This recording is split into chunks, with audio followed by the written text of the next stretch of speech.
some noise for Orange Juice in a Blunt. Whoreson, the story of a ghetto pimp.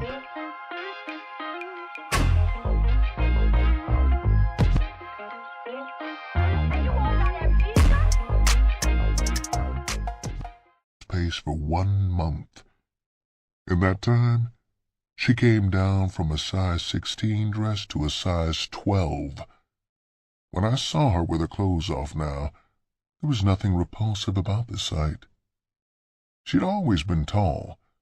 Now she was graceful too. Her skin was smooth and her face had always been cute.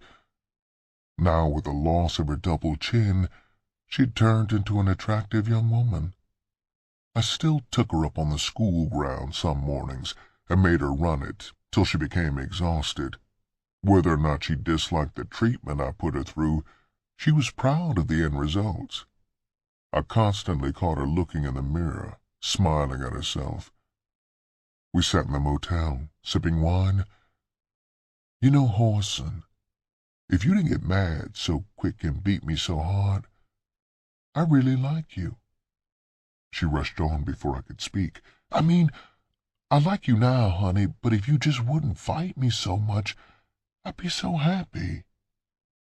I ain't never had no man like you before, and it just takes a little time for me to get used to your ways. I stared at her, coldly. Bitch, if I treated you any different, you would end up trying to put shit on me. This way, ho, you know if I catch you putting your little funky game on me, you know beyond a shadow of a doubt I'll break both your legs. She tried to fight back the sleep that was tugging at her. Her head dropped down on her chest, but she jerked it up. You know, Whoreson, she said in a drowsy voice, if you was a little more kinder, a whole lot of the girls on the corner would choose you.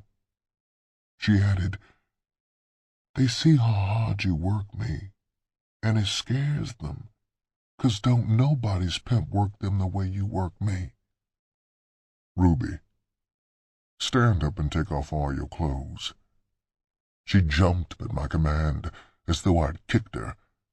Her eyes got large, and she stood up hesitantly. Her voice shook with fear. Whoreson, I didn't mean any harm, she said, pulling off her clothes. Her hands trembled as she pushed her panties down and stepped out of them. I beckoned to her. Come on over here. I ran my hands over her smooth body. There were still a few flabby spots, but on the whole she was becoming one beautiful brown-skinned girl. Quit all that shaking, Ruby, I said softly as my hands traveled up and down her body. She was trembling like a frightened doe. Under my smooth caresses, she slowly quieted down.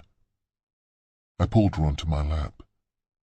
Gently, I ran my fingers in and out between her legs. She emitted a low moan and lay back against me. I picked her up in my arms and carried her over to the mirror and stood her up. What you see in the mirror, bitch, I stated coldly, is my creation. Not something you did for yourself, but what I had to force you to do for yourself. I continued, so from now on, when some bitch comes up to you and begins crying on your shoulder about how hard I work you, you laugh in her face, bitch, 'cause I ain't did nothing that didn't need doing. I wasn't complaining, Whoreson. My sarcastic laughter rang out in the small confines of the room. I know you wasn't, Ruby. You was just building up to trying to think, trying to get around what I told you. You don't think, woman. I do your thinking for you, 'cause whenever you try, something's bound to end up getting fucked up. Now ain't that right? She grinned at me shyly. then nodded her head in agreement. "Whatever you say, Daddy. You know I'll do whatever you want me to." With a smooth motion, I stood up and picked her up in my arms. Her nude body went tense in my embrace as I carried her over to the bed and laid her down. With slow deliberation, I ran my tongue up and down her golden brown body. I could feel her muscles tighten unconsciously as I began gently to make love to her. The more elaborate pains I took, the more excited she became. Soon Ruby was moaning as she began to feel thrills I had never before taken the time to arouse in her.